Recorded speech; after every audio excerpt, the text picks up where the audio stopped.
Hey, welcome to another lovely state mandated meal break. So, today our topic is going to be lone wolf survivors. Alright, I'm going to front load this.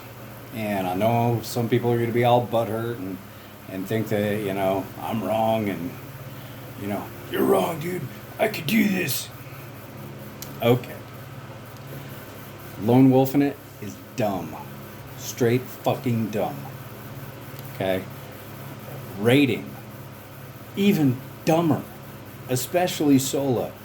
We'll talk about that in a second. So, let's just start this way. Anybody remember Survivor Man? Yeah? With Les Stroud? One of his first episodes he did was a plane crash episode where he simulated an injury where he was minus one arm, where his arm was in a sling, and even a survival expert, for whatever that's worth, a survival expert presenter, let's say, he couldn't do it. There were too many things that would have put him over the edge. So injuries is going to be one of your biggest things. I mean, even something as simple as a rolled ankle, you're screwed. You're not walking very far. You're certainly not running from anybody. And you're not cutting firewood to stay warm. You're not hunting. You're not running your trap lines, which are all things that, lone wolfers tend to want to say they'll do. And so you're not getting any sustenance, which means you're sitting there deteriorating, which means you're not healing from whatever injury it is. You're slow. You're a sitting duck. Okay? So even just adding one person, having a partner who can help with the heavy stuff, or you can tend the fire and do the cooking while they're out running the trap line. You just by adding one person, you've already multiplied your chances of getting out of any given situation alive. Now, after shit hits the fan, lone wolfing it is, well, I'll tell you what. I give you, in a warm environment as a lone wolf, I'll give you inside of 4 months before you either join a group or die. So, rather than being forced into joining a group, how about you design a group made of people that you know? And if you got trust issues, like I do, and I'll admit it freely, my group's small. Consisting of a few good friends, family, and a very loose secondary circle of people that I feel like I could count on, but I haven't given any OPSEC-y stuff away to. Okay? So, basically, even just that has multiplied my family's chances, my chances of making it through any large-scale event. So here's the problems with lone wolfing it as I see it. Of course, we've talked about injury.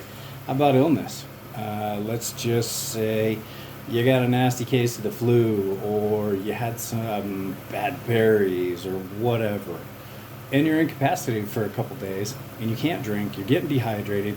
Now once you do start feeling better, you've got to go on all those tasks to catch up on your hydration, on your nutrition, all of those things. You're going to be really slow to recover. Okay? People who are slow to recover tend to be a bird with a wounded wing, flopping around, making a lot of noise, not doing things quietly or optimally, and they make a great big target out of themselves. Okay? Another problem with lone wolfing it is, even if, let's just say by some miracle, you won the lottery, you want to be a lone wolf, you build yourself a bunker, and you live there. Okay, cool. I am exceedingly good at being alone. But my limit for not speaking to another human being, I've gone as long as 2 weeks, and I was comfortable. But at that point, my voice was rusty, and I was getting a little bit loopy. I started to talk to myself some. Now, was I going batshit? Nah, I probably had another 2 months in me. There you go. So that's one portion. Your den. You better have enough supplies in that den to take care of yourself pretty much indefinitely. And that's going to be a prohibitively large den unless you won the lottery. right? The average size human house, yeah, cool. Can you secure it by yourself is another question. You got to sleep sometime. So I'll tell you what, I want you to simulate an injury, simulate an illness, do something like that, and then try to recover and pull security. Those are only the bare minimums to keep somebody from creeping up on you. So do all of that and then try to pull security by yourself. Maybe have a friend try to walk onto the property after 24 hours of you being awake, watching your own back after having an injury or an illness. Pretty sure that's not going to work out so good. They're going to walk up and tap you on the back of the head and say you're dead, numbnuts. Okay? So, how about daily tasks? Let's just say you're lone wolfing it. You need to cut firewood, build shelter, move if you're doing a nomadic thing, trapping, fishing. During the course of a day, you're going to run out of time and or energy. And if you fail at fishing, hunting, or trapping, you're going to be short on calories, which is going to slow you then the next day. You've got to put out day after day after day. And the average human being can't do that with even just one real good failure or one real good injury or one illness, okay? So your daily tasks will start taking longer and longer and longer and longer until you start neglecting things. And when you start neglecting things is when you start sacrificing security, your mental health, your equipment maintenance, things like that, and that's when things are going to break down. Even if nothing happens, even if nobody finds you, your equipment, your body, your mentality, they're all going to fall apart eventually. I don't care who you are. Like I said, I'm really good at being alone. And a couple weeks, and I started getting just a little bit squirrely. And that was with a full backpack, all the food I could carry, and good weather in the Wind River Range. So, the fishing was good, the weather was great, and I was still getting a little loopy. So,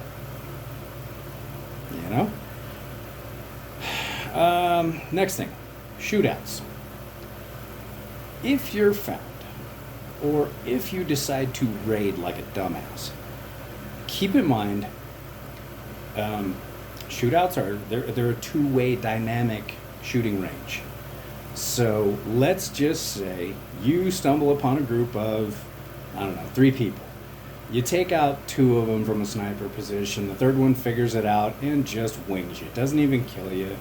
Just injures you, just wings you. Takes, maybe 1 through the forearm or something. You get all their supplies. You think you're fat and happy. That's fine. And then all of a sudden that wound on your forearm starts getting green and swelling and there's pus. Oh, fuck. You're gonna die of secondary infection. All of a sudden you see red streaks running up your arm and you don't want to pull an Aaron Ralston and chop that motherfucker off. Oh.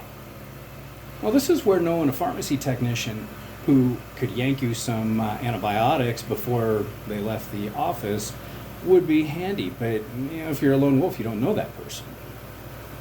Do you even antibiotic, bro? So your den better be fully stocked in that fashion, and everything better be stored right. Knowledge base. Dude, it is impossible for one person to know everything. You can't. You're going to run into a situation where somebody else's brain pan would be awful handy to pick. You can't know it all. You can't do it all. You can't survive uninjured in a bad situation. It happens. Jesus, even blisters. Blisters slow down your pace. You don't make your camp one day and you have to tent out in the woods and somebody smells your campfire and dynamic two-way shooting range. So, there you go. How much can you carry? As a lone wolf, if you are very, very skills dependent, you're also very, very circumstance dependent. You can't carry enough reserve food to survive long term if you're moving from place to place to place. And if you have a vehicle, bully for you. But if it's got a pulse or if it's got wheels, you're eventually going to have trouble with it. And guess what? Your vehicle's going to break. How much can you carry? Do you know how to fix that vehicle? Are the parts even available? Did you have some in your wolf den? Did you think far enough ahead to stash parts? Dude, no. Seriously, guys, you cannot lone wolf it.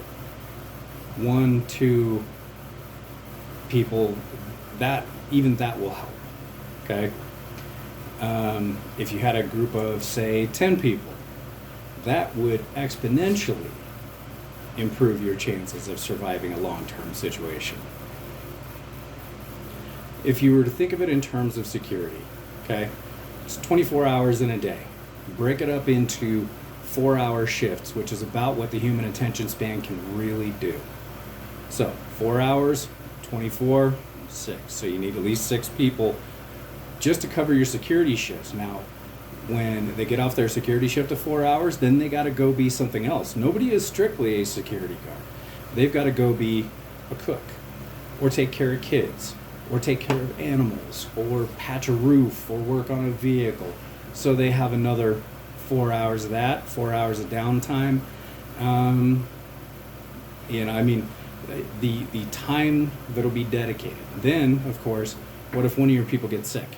Then somebody has to pull a double security shift. Dude, sickness is going to happen. What's going to take most people down is the hot dog flavored water, secondary infection, colds, flu, things like that. It turns into pneumonia, and the next thing you know, with no respirators, you're toast. So, no, man, you got to be able to take care of yourself appropriately. Your body needs rest. You need security. Even if you think you're happy and safe in a cave, every drop of water, every click of a stick, every, howl of a coyote outside, your body is going to tune up. Even if you're really used to it, your body's going to tune up, and it's going to take you to some level out of your sleep. So your sleep quality is going to suffer. Well, the only way to secure that is make sure that you have people watching your back. So, even wolves don't do lone wolf. Yeah, there are lone wolves. They generally don't survive very long. They try to join a pack. Sometimes the pack kills them. Sometimes the pack lets them in. If they're female, generally they have a better chance. A male lone wolf almost never gets to join a pack. The alpha will kill him. Okay? So, even wolves don't do lone wolf. So, don't be stupid. Seriously. It's not physically possible. Okay? Maybe 6 weeks, a month, 2 months. Yeah, on the outside, maybe you'll make it 4 months. If you're in a cold environment, nope. You're toast, man.